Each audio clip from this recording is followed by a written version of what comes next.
ദൈവനാമത്തിൽ ഏവർക്കും സ്നേഹവന്ദനം. ക്രിസ്തീയ വിശ്വാസ തെളിവുകൾ എന്ന പഠന പരമ്പരയുടെ 19ാമത്തെ അവതരണത്തിലാണ് നാം ഇപ്പോൾ എത്തി നിൽക്കുന്നത്. ക്രിസ്തീയ വിശ്വാസ തെളിവുകൾ. ദൈവത്തിൻ്റെ അസ്തിത്വത്തിനെതിരെ പലപ്പോഴും അവിശ്വാസികളടങ്ങുന്ന ഒരു വലിയ സമൂഹം, നിരീശ്വരവാദികളും അന്ധവിശ്വാസികളും അജ്ഞേയവാദികളും അടങ്ങുന്ന ഒരു വലിയ സമൂഹം ദൈവത്തിൻ്റെ അസ്തിത്വത്തിനെതിരെ നിരത്തുന്ന തെളിവാണ് ഭൂമുഖത്ത് കാണപ്പെടുന്ന ദുഷ്ടതയും കഷ്ടതകളും വേദനകളും യാതനകളും സങ്കടങ്ങളും തുടങ്ങിയവ. ദൈവമക്കളെ സംബന്ധിച്ച് ഇതൊരു വലിയ വിഷയമാണ്. കാരണം ഇതിന് വ്യക്തമായ മറുപടി കൊടുക്കാൻ അവർ കഴിയാറില്ല. അപ്പം ഇത് ഒരു വലിയ പ്രശ്നമായി അവശേഷിക്കുന്നതുകൊണ്ട് മറ്റേത് വിഷയത്തെക്കാളും ഒരു വിശ്വാസി പലപ്പോഴും സങ്കടപ്പെടുത്തുന്ന ഒരു വിഷയമാണിത്. ഇതിന് ഉത്തരം പലപ്പോഴും പറയാൻ കഴിയുന്നില്ല. ഇവിടെ നിരന്തരം ആക്രമിക്കപ്പെട്ടുകൊണ്ടിരിക്കുകയാണ്. ദൈവത്തിൻ്റെ അസ്തിത്വത്തെ ആക്രമിക്കുകയാണ്. മനുഷ്യന്റെ ചിന്തകളിൽ നിന്ന് ദൈവത്തെ എടുത്തു കളയാനുള്ള എല്ലാവിധ ശ്രമങ്ങളും സംഘടിതമായി, അന്ധകാര ശക്തിയുടെ നേതൃത്വത്തിൽ സംഘടിതമായി പല മതശക്തികളെയും സമുദായങ്ങളെയും മതസംഘടനകളെയും ക്രിസ്ത്യാനികളെന്ന നാമധേയ പേര് മാത്രമുള്ളവരെയും കൊണ്ട് ഈ അന്ധകാര ശക്തി ശക്തമായി പ്രവർത്തിച്ചുകൊണ്ടിരിക്കുകയാണ്. ഇത് വർഷങ്ങൾക്ക് മുമ്പ്, നൂറ്റാണ്ടുകൾക്ക് മുമ്പ് തുടങ്ങിയ പ്രവർത്തനമാണ്.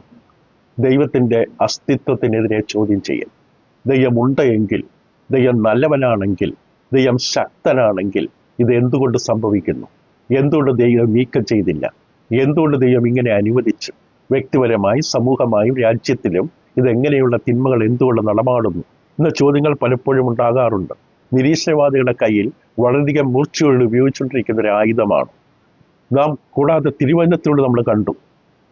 ഈ വിഷയത്തെ നമ്മൾ വ്യക്തമായി നിർവചിച്ച് തിരുവചനത്തിൽ അതിൻ്റെ തെളിവുകളിലേക്ക് നമ്മൾ പരിശോധിച്ചപ്പോൾ അത് ഏലിയാവിൻ്റെ ചോദ്യമായിരുന്നു, ഗിദെയോന്റെ ചോദ്യമായിരുന്നു, ഹബക്കുക്കിന്റെ പരാതിയായിരുന്നു, ഇയ്യോബിന്റെ പ്രശ്നമായിരുന്നു, ഇരമ്യാവിന്റെ ചോദ്യമായിരുന്നു. അതൊക്കെ നമുക്ക് കാണാൻ സാധിക്കും. ഇരമ്യാ പ്രവചനന്റെ പുസ്തകത്തിൽ 12ാം അധ്യായം 2-3 വാക്യങ്ങളിൽ ഇരമ്യാവിന്റെ ചോദ്യം നമുക്കൊന്ന് വായിച്ചു കേൾക്കാം.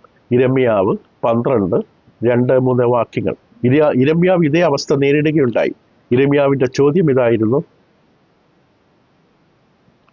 വിലാപങ്ങളുടെ പ്രവാചകൻ എന്നറിയപ്പെടുന്ന ഇരമ്യാവ് 12ാം അധ്യായം 2-3 1-ാം വാക്യം മുതൽ വായിക്കട്ടെ. യഹോവേ, ഞാൻ നിന്നോട് വാദിച്ചാൽ നീ നീതിമാനായിരിക്കും. എങ്കിലും ന്യായങ്ങളെക്കുറിച്ച് ഞാൻ നിന്നോട് ചോദിപ്പാൻ തുനിയുന്നു. ദുഷ്ടന്മാരുടെ വഴി ശുഭമായിരിക്കാൻ സംഗതി എന്ത്? ദ്രോഹം പ്രവർത്തിക്കുന്നവരൊക്കെ നിർഭയമായിരിക്കുന്നതെന്ത്? നീ അവരെ നട്ടവർ വേരൂന്നി വളർന്നു ഫലം കായ്ക്കുന്നു. അവരുടെ വായിൽ നീ സമീപസ്ഥനായും അന്തരംഗത്തിൽ ദൂരസ്ഥനമായിരിക്കുന്നു. യഹോവേ, നീ അറിയുന്നു. നീ എന്നെ കണ്ട് നിന്റെ സന്നിധിയിൽ എൻ്റെ ഹൃദയത്തെ ശോധന ചെയ്യുന്നു. അപ്പോൾ ഇവിടെ ഇരമ്യാവ് നേരിട്ട പ്രശ്നം തന്നെയാണിത്.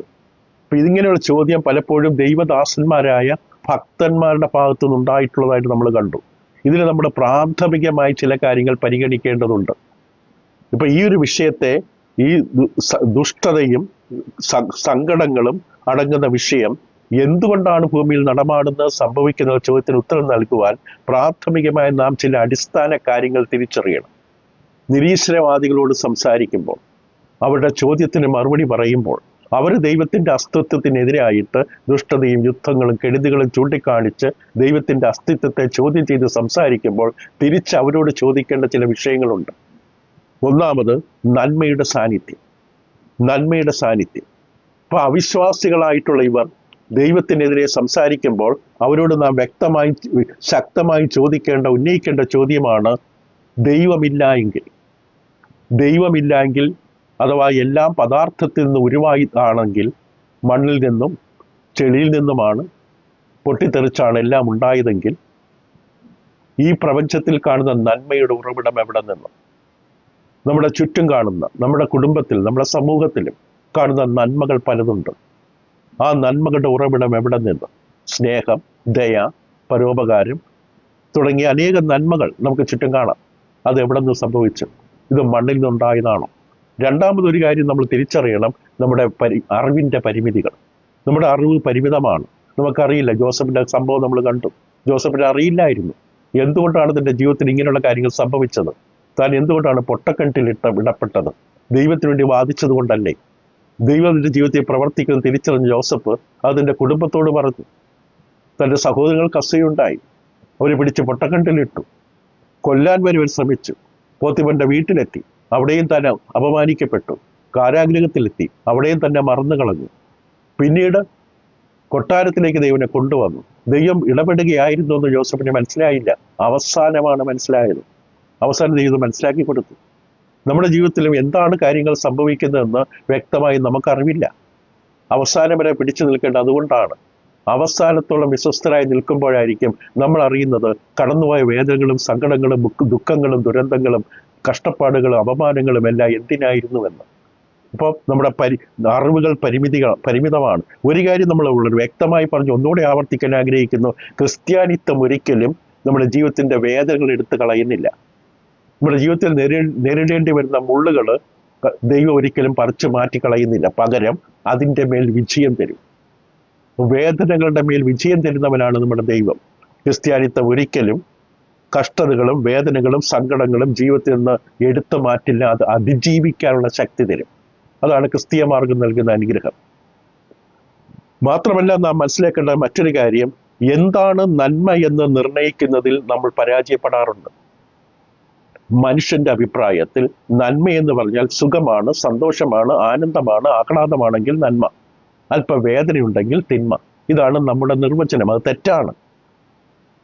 വേദനിക്കുന്നതെല്ലാം തിന്മയല്ല, സുഖം തരുന്നതെല്ലാം നന്മയല്ല. അപ്പോൾ നന്മ തിന്മകളെ തിരിച്ചറിയാനും നിർണയിക്കാനുള്ള നമ്മുടെ കഴിവില്ലായ്മയുടെ കാണാം. നാലാമത് നമ്മൾ കണ്ടത് നമ്മുടെ പ്രതികരണത്തിലെ തെറ്റ്. പലപ്പോഴും നമ്മൾ പ്രതികരിക്കുന്ന പലപ്പോഴും തെറ്റായ നിലയിലായിരിക്കും. ആ തിന്മകൾ സംഭവിക്കുന്ന മാത്രമല്ല, അതിനോടുള്ള നമ്മുടെ പ്രതികരണം പലപ്പോഴും വളരെ ദയനീയമായി പരാജയപ്പെടാറുണ്ട്. ഇപ്പൊ നമ്മൾ കണ്ടു, ഒരു പശു തൻ്റെ കിടാവിനെ മോഷ്ടിക്കാൻ വരുന്ന വ്യക്തിയെ പശു കൊമ്പുകൊണ്ട് കുത്തുന്നു. ആ കുത്തുകൊണ്ടുന്ന വ്യക്തിക്ക് പശു തിന്മയാണ്. പക്ഷെ ആ പശു എന്ന അമ്മയ്ക്ക് ആ കിടാവിനെ രക്ഷിക്കാൻ നടത്തിയ പ്രവർത്തനമാണ്. അത് എല്ലാ മേഖലകളിലും സസ്യലോകത്തിലും എല്ലാം കാണാൻ കഴിയും. തേനീച്ചകളെ കുറിച്ച് നമ്മൾ കണ്ടു. മാത്രമല്ല, നാലാമതായിട്ട് നമ്മൾ ചിന്തിക്കുന്നത് ഈ ദുഷ്ടതയുടെ സാന്നിധ്യം തള്ളിക്കളയുവാനായിട്ട് ചിലര് നിർവചിക്കുന്നത്, പറയുന്നത് ദുഷ്ടത മനസ്സിന്റെ വെറും ഒരു ഭ്രമമാണ്, മിഥ്യാബോധമാണ്, മായയാണ്. ദുഷ്ടത എന്നൊന്നില്ല. ദുഷ്ടത എന്നൊരു യാഥാർത്ഥ്യമില്ല. അത് വ്യക്തിയല്ല, സ്ഥലമല്ല, വസ്തുവല്ല, ഒന്നുമല്ല. അത് മനസ്സിന്റെ ഒരു തോന്നലാണ്. വളരെ പ്രസിദ്ധരായ ബൈബിൾ കയ്യിൽ ഏന്തിക്കൊണ്ടുവരെ നടക്കുന്നവർ ഇപ്രകാരം പറഞ്ഞിട്ടുണ്ട്. ഇവിടെ ഇന്ന് പേര് പരാമർശിക്കാൻ ആഗ്രഹിക്കുന്നില്ല. ഈ വേദന, കഷ്ടത എന്നതൊരു ഭ്രമമാണ്, ഒരു അബദ്ധധാരണയാണ്, മിഥ്യയാണ്, മനസ്സിന്റെ തോന്നലാണ്. ഇത്തരത്തിലുള്ളൊരു കാഴ്ചപ്പാട് നാം വിഷയത്തിൽ സ്വീകരിച്ചാൽ ഒരിക്കലും പ്രശ്നത്തിന് പരിഹാരം കണ്ടെത്താൻ പറ്റില്ല. അത് പ്രശ്നത്തെക്കുറിച്ചുള്ള ശരിയായ കാഴ്ചപ്പാടുമല്ല. അപ്പോൾ ഒരു വ്യക്തി ഇതിനെക്കുറിച്ച് പ്രതികരിച്ച പ്രകാരമാണ്, ഈ തിന്മയും ദുഷ്ടതയും വെറും മനസ്സിൻ്റെതായ ഒരു തോന്നലാണെങ്കിൽ ആ തോന്നൽ എത്ര വലുതാണ്, സമർത്ഥമായൊരു തോന്നലാണ്. ദൈവം എന്തിനാണ് ഈ തോന്നൽ മനുഷ്യന് നൽകുന്നത്? ഇതൊരു തോന്നലാണെങ്കിൽ നമുക്ക് മറന്നു കളയാൻ പറ്റില്ലേ? തോന്നലുകൾ മറന്നു കളയാം. അങ്ങനെ ഇത് മറന്നു കളഞ്ഞാൽ പോകില്ലേ? പക്ഷെ വാസ്തവം എന്താണ്? വേദന ഒരിക്കലും മനസ്സിന്റെ ധാരണയല്ല. വേദന ഒരിക്കലും ഭ്രമമല്ല, മായയല്ല. നിങ്ങളുടെ കാലൊടിഞ്ഞാൽ, നിങ്ങളുടെ ഒടിഞ്ഞ കാലൊടിഞ്ഞു എന്നുള്ളത് മനസ്സ് നിങ്ങളിൽ നടത്തുന്ന ഒരു തന്ത്രമല്ല. കാലൊടിഞ്ഞതാണ്, അതിലെ വേദന അനുഭവിക്കും. ആ ഒടിഞ്ഞ കാലുമായി നടക്കാൻ തുടങ്ങിയാൽ നിങ്ങൾ മുഖമടിച്ച് താഴെ വീഴും. മുഖമടിച്ച് താഴെ വീണാൽ നിങ്ങളുടെ മൂക്ക് പൊട്ടി. അപ്പോൾ അതും ഒരു തോന്നലാകും. തീവ്രമായ വേദന നിങ്ങൾ അനുഭവിക്കുന്നു എന്നുള്ളത് നിങ്ങളുടെ ഉറച്ച നിലവിളിയിൽ നിന്ന് കേൾക്കാം. ഇത് വെറും തോന്നലല്ല. ഒടിഞ്ഞ കാലിൻ്റെ വേദന, മറിഞ്ഞു വീണപ്പോൾ മൂക്ക് പൊട്ടിയപ്പോൾ ഉറച്ച നിലവിളി ഉണ്ടായത്, ഇതൊന്നും തോന്നലല്ല. നിങ്ങളുടെ കാലൊടിഞ്ഞു എന്നുള്ളത് യാഥാർത്ഥ്യമാണ്. ആ ഒടിഞ്ഞ കാലുകൊണ്ട് ഇത് തോന്നലാണെന്ന് വിചാരിച്ചുകൊണ്ട് നടക്കാൻ തുടങ്ങിയപ്പോൾ മറിഞ്ഞടിച്ച് വീണു, മൂക്കടിച്ച് നിലത്ത് വീണു, മൂക്കിൻ്റെ അസ്ഥി പൊട്ടി. അതും സത്യമാണ്. അതൊരു നിലവിളി ഉയർത്തി. അപ്പം ഇതൊരു ശരിക്കുള്ളൊരു പ്രശ്നമാണെന്ന് കാണിച്ചു തരുന്നു. ഇപ്പൊ വേദന എന്ന് പറയുന്ന വെറും മിഥ്യയാണെങ്കിൽ നാം പ്രശ്നത്തെ അവഗണിക്കുകയാണ്. ഏത് പ്രശ്നവും അവഗണിച്ചാൽ പരിഹാരം കണ്ടെത്താൻ പറ്റില്ല. ഒരു പ്രശ്നത്തിന് പരിഹാരം കണ്ടെത്തണമെന്നുണ്ടെങ്കിൽ ആ പ്രശ്നത്തെ പ്രശ്നമായിട്ട് ആദ്യം അംഗീകരിക്കണം. അത് നമ്മുടെ ജീവിതത്തിലെ വാസ്തവമാണ്. മറ്റു ചിലപ്പോൾ വിശ്വാസികളെന്ന് പറയുന്നവരും, വളരെ ശ്രദ്ധിക്കേണ്ട ഒരു കാര്യം പറയാം, വിശ്വാസികളെന്ന് പറയുന്നവരും ഈ പ്രശ്നത്തെ നേരിടുമ്പോൾ അതിനെ അവഗണിച്ചു കളയും. അവിശ്വാസികൾ, അന്ധവിശ്വാസികൾ, നിരീശ്വരവാദികൾ, തത്വചിന്തകന്മാർ ദുഷ്ടതയും തിന്മകളും കെടുതികളുമെല്ലാം ചൂണ്ടിക്കാണിച്ചിട്ട് ദൈവത്തിൻ്റെ അസ്തിത്വത്തെ നിഷേധിക്കുന്ന വിഷയമായി സമീപിക്കുമ്പോൾ ആ വിഷയത്തിന് ശരിക്കും മറുപടി പറയാൻ കഴിയാതെ അത് അവഗണിച്ചു കളയും. വ്യക്തമായ മറുപടി ഈ വിഷയത്തെ നൽകാൻ അവർ കഴിയാറില്ല അനേക വിശ്വാസികൾക്ക്. കാരണം അവിടെ അറിവ് പൊള്ളയാണ്.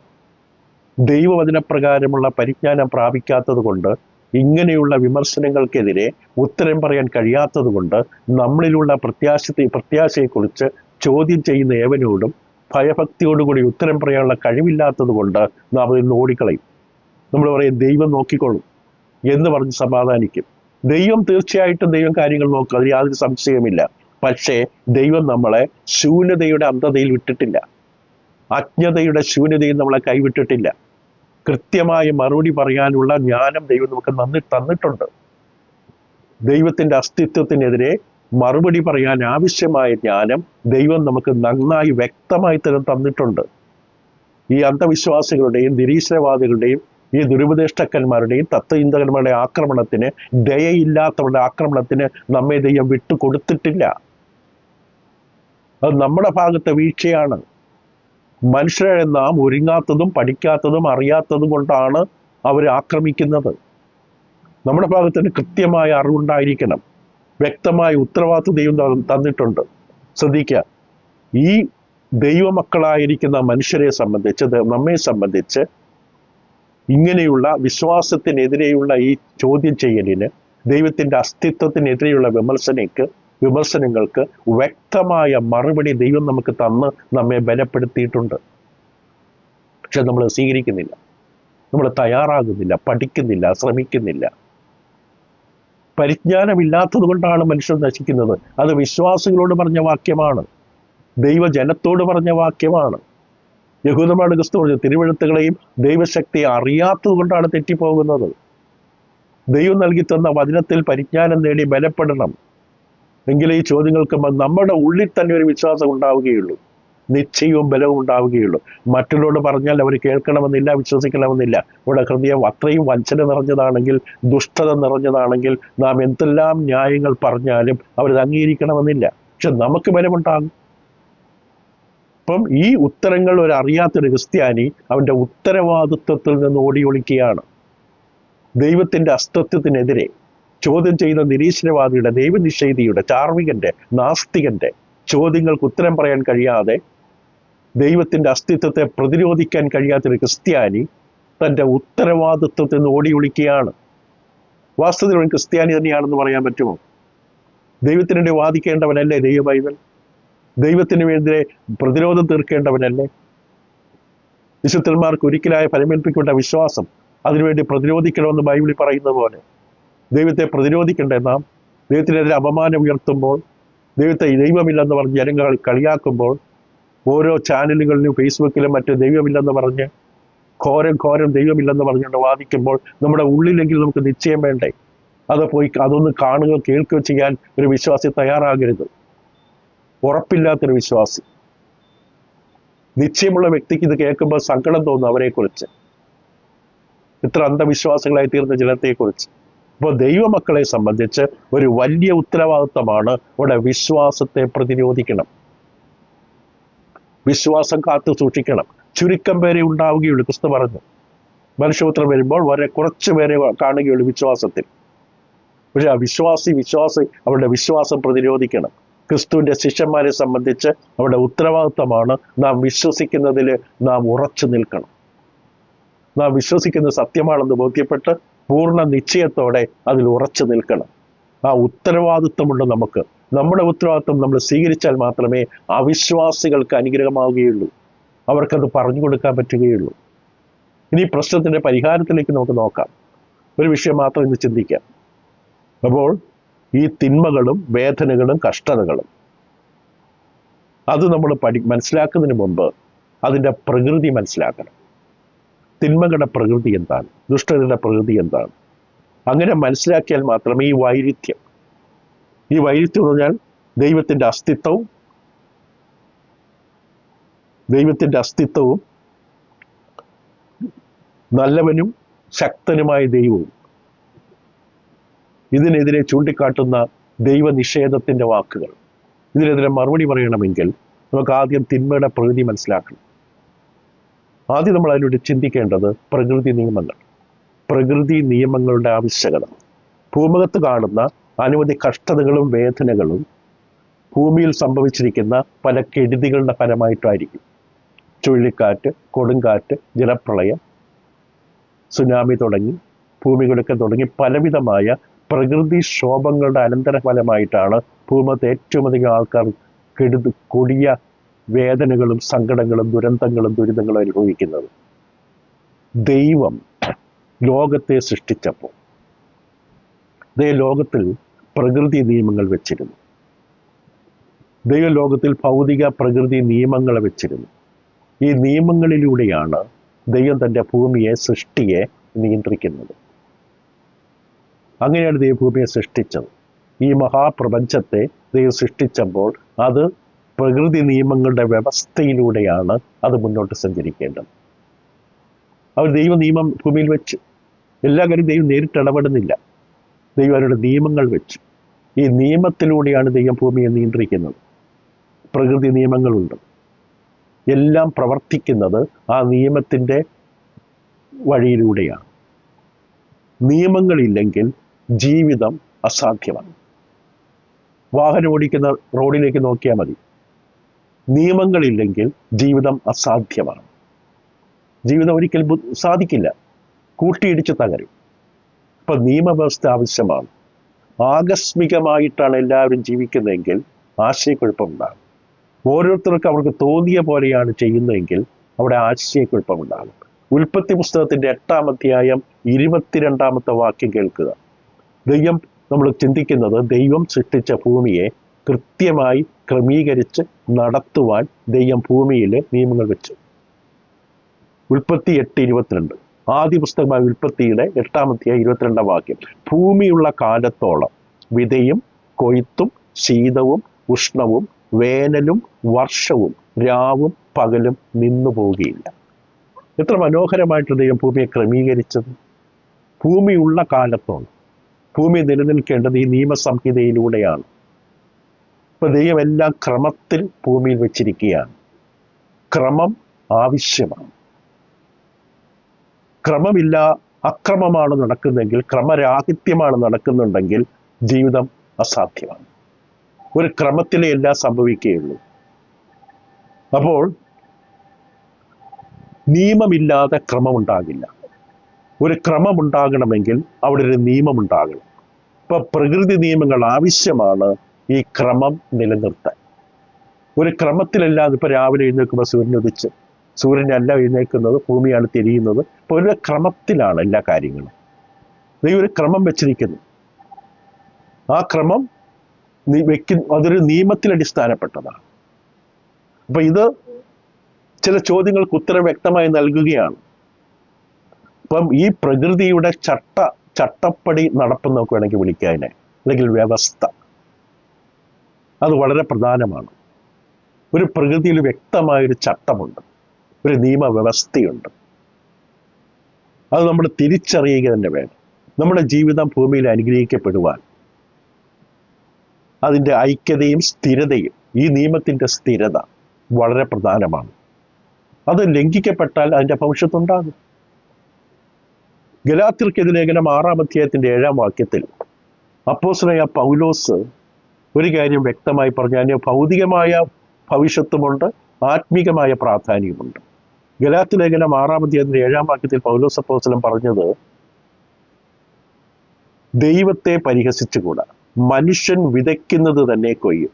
ജഡത്തിൽ വിതയ്ക്കുന്നവൻ ജഡത്തിൽ നാശം കൊയ്യും, ആത്മാവിൽ വിതയ്ക്കുന്നവൻ ആത്മാവിൽ നിന്ന് നിത്യജീവനെ കൊയ്യും. ഇതിന്റെ ആദ്യ ഭാഗം മാത്രം ശ്രദ്ധിക്കാം. മനുഷ്യൻ വിതയ്ക്കുന്നത് തന്നെ കൊയ്യും. മനുഷ്യൻ വിതയ്ക്കുന്നതിനെ കൊയ്യുമെന്നുള്ളത് വ്യക്തമാണ്. ഇപ്പൊ ദൈവം നമ്മൾ കണ്ടു, ഭൂമിയിൽ ദൈവം പ്രകൃതി നിയമങ്ങൾ, ഭൗതിക നിയമങ്ങൾ വെച്ചിരിക്കുന്നു. അതിലൊരു നിയമമാണ് ഗുരുത്വാകർഷണ ശക്തി, അതായത് കേന്ദ്ര ആകർഷണം. എല്ലാം ഭൂമിയുടെ കേന്ദ്രത്തിലേക്ക് ആകർഷിക്കപ്പെടുകയാണ്. ഭൂമിയുടെ എത്ര ഉയരത്തിലേക്ക് പൊങ്ങിയാൽ അത് കേന്ദ്രത്തിലേക്ക് ആകർഷിക്കപ്പെടും. അത് ദൈവം ചെയ്ത നിയമമാണ്. അത് നമ്മൾ ലംഘിച്ചാൽ ഗുരുതരമായ ഭവിഷ്യത്തുകൾ ഉണ്ടാകും. ഒരു 10 നില കെട്ടിടത്തിന് മുകളിൽ ചാടിയാൽ നമ്മുടെ ഭാരം ഭൂമിയിലേക്ക് നമ്മളെ ആകർഷിക്കും. ദൈവം ചെയ്ത നിയമമാണ്. ആ നിയമത്തെ നമ്മൾ വിധേയപ്പെടുമ്പോൾ ഭൂമിയിലേക്ക് താഴേക്ക് വരും. അല്ലെങ്കിൽ അതിന് വിരോധമായ ശക്തമായ മോട്ടോറുകളോ എഞ്ചിനോ ഉപയോഗിച്ച് പവർ ഉപയോഗിച്ച് മുകളിലോട്ട് കുതിക്കണം. ആ കുതിക്കുന്ന ശക്തി, ഊർജം, ഇന്ധനം തീരുമ്പോൾ അത് വീണ്ടും താഴേക്ക് വരും. ഇതൊരു നിയമമാണ്. അത് നമ്മൾ ലംഘിച്ചാൽ അതിൻ്റെ ഭവിഷ്യത്തുണ്ടാകും. സൂര്യൻ നല്ലതാണ് ശരീരത്തിന്, സൂര്യരശ്മികൾ നല്ലതാണ്, അതിരാവിലെയുള്ള സൂര്യരശ്മി നല്ലതാണ്. പക്ഷെ അധികം സൂര്യപ്രകാശം ശരീരത്തിന് ഏൽക്കുന്നത് അതും തെറ്റാണ്. അത് ദോഷകരമായി മാറും. തീ നല്ല ഗുണങ്ങളുള്ളതാണ്.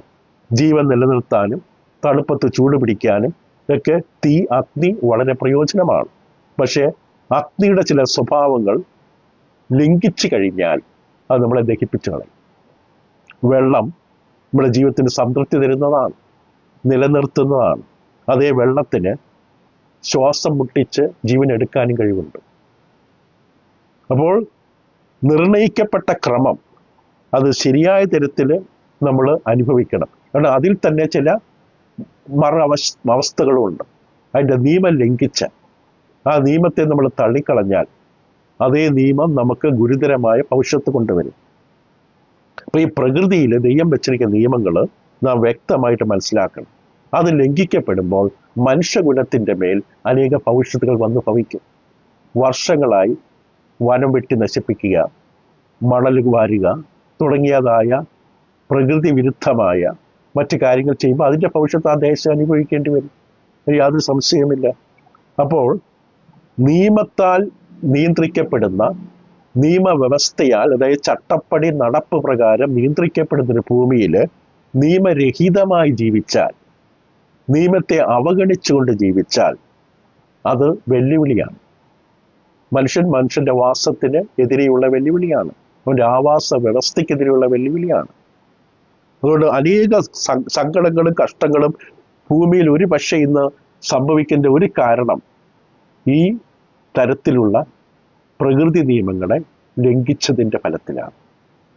സാധാരണ നിലയിൽ പ്രകൃതി നിയമങ്ങൾ ലംഘിക്കപ്പെടുമ്പോൾ വേദനകളും കഷ്ടതകളും വരും.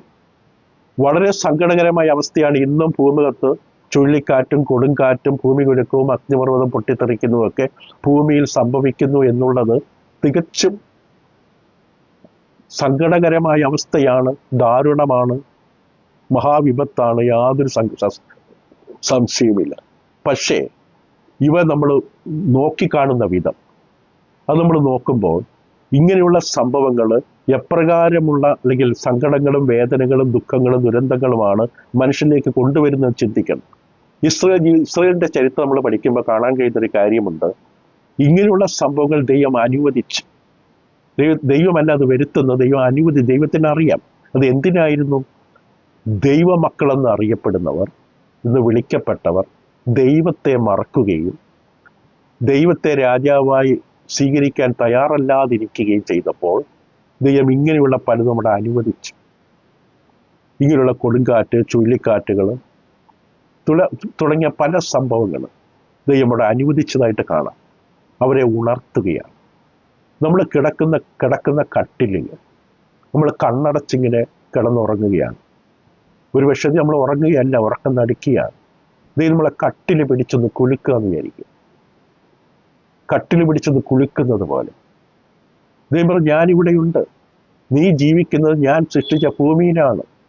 ഈ ഭൂമി നീ ജീവിക്കുമ്പോൾ നീ എന്നെ മാനിക്കണം, എന്നെ ദൈവമായ യഹോവയായി നീ സ്വീകരിക്കണം, എൻ്റെ ചട്ടങ്ങൾക്ക് നിയമങ്ങൾക്ക് നീ കീഴ്പ്പെടണം. നിന്റെ ജീവിതം അനുഗ്രഹമായി സുരക്ഷിതമായി തീരുവാൻ അത് ആവശ്യമാണ്.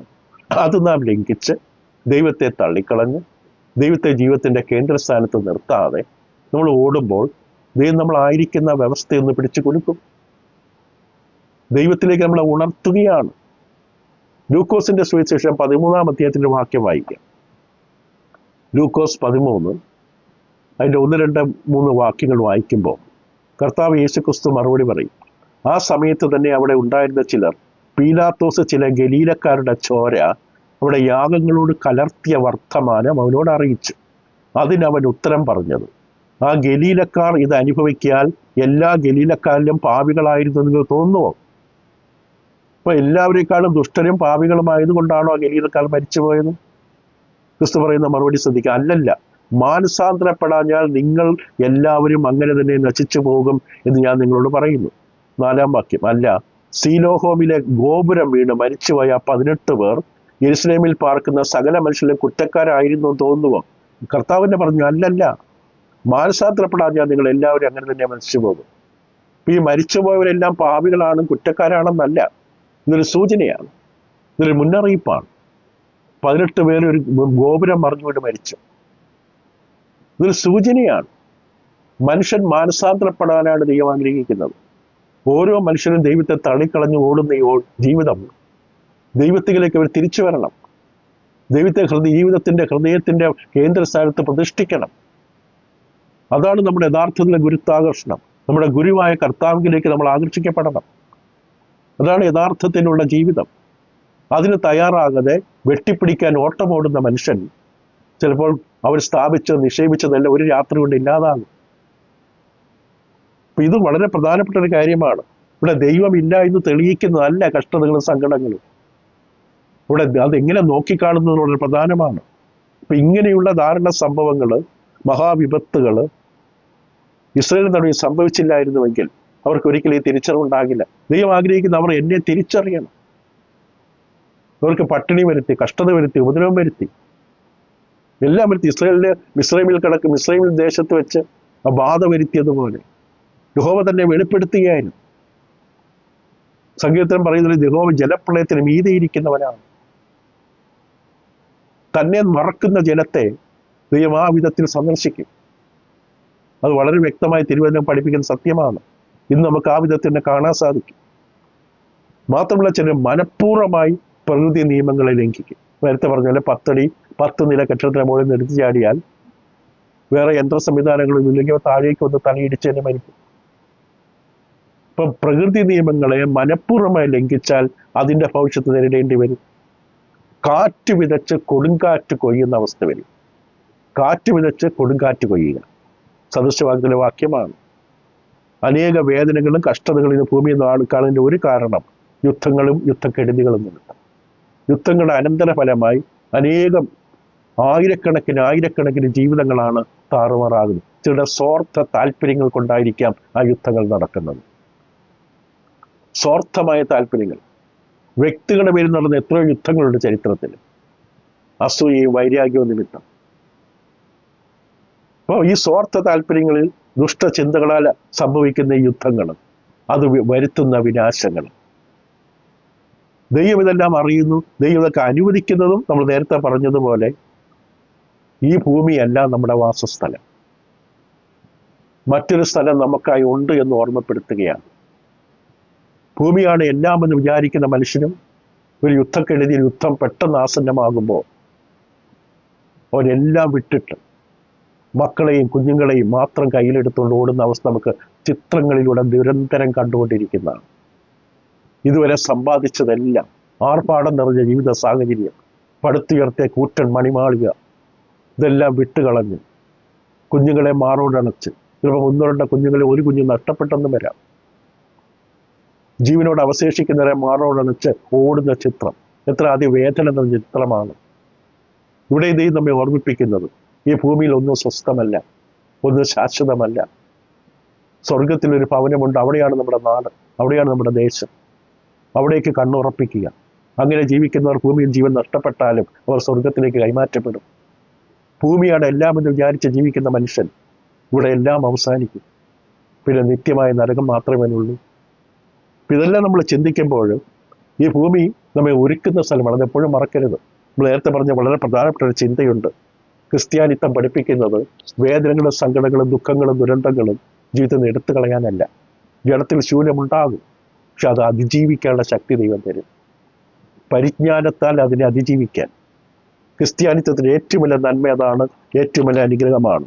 ഈ പ്രശ്നങ്ങളെ എടുത്തു കളയുന്നതിലല്ല, അതിൻ്റെ മേൽ വിജയം നേടും, അതിനെ അതിജീവിക്കാൻ ശക്തി തരും.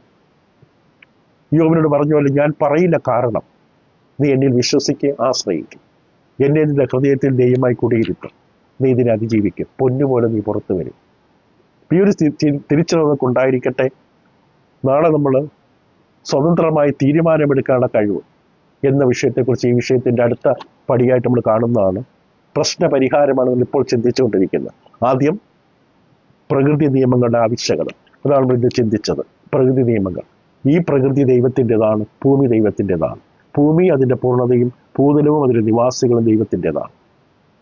ഇവിടെ ദൈവം ഭൂമിയെ സൃഷ്ടിക്കുമ്പോൾ അത് ക്രമീകരിച്ചത് വ്യക്തമായ സംവിധാനത്തിലൂടെയാണ്. ഉൽപ്പത്തി പുസ്തകത്തിൽ കാണാം, കൃത്യമായ വ്യക്തമായ നടപ്പ്, ചട്ടവ്യവസ്ഥ ഭൂമിക്ക് കൊടുത്തിട്ടുണ്ട്. പക്ഷെ മനുഷ്യൻ അതിനെ നിരന്തരം ലംഘിച്ചുകൊണ്ടിരിക്കുന്നു. വിതച്ചത് അവൻ തിരിച്ചു കൊയ്യുകയാണ്. അവൻ കാറ്റ് വിതച്ച് കൊടുങ്കാറ്റ് കൊയ്യും. ഇവിടെ ദൈവം തൻ്റെ മക്കളോട് വിശ്വസ്തനാണ്. അവരെ ഇത് അതിജീവിക്കാൻ സഹായിക്കുന്നു. അവരോട് പറയുന്നത്, നിങ്ങൾ ഭൂമിയിൽ ജീവിക്കാനുള്ളതല്ല, ഭൂമിയുടെ താൽക്കാലിക സ്ഥലം മാത്രം, നിങ്ങൾ നമ്മുടെ പരിശീലന സ്ഥലം. നിത്യമായി നമ്മെ വസിപ്പാൻ, സ്വർഗത്തിലേക്ക് നമ്മൾ പോകാൻ നമ്മളെ യോഗ്യരാക്കുന്ന സ്ഥലം, അത് മാത്രമാണ് ഭൂമി. ആ ഒരു ബോധ്യം എപ്പോഴും ഉണ്ടായിരിക്കട്ടെ. അപ്പോൾ ദൈവം സഹായിക്കട്ടെ. നമുക്ക് അടുത്ത ദിവസം അടുത്ത ഭാഗത്തേക്ക് നമുക്ക് ചിന്തിക്കാം. ദൈവത്തിൻ്റെ കൃപ എല്ലാവരുടെ മേലും എപ്പോഴും ഉണ്ടായിരിക്കുമെന്നാണ്. Thank you.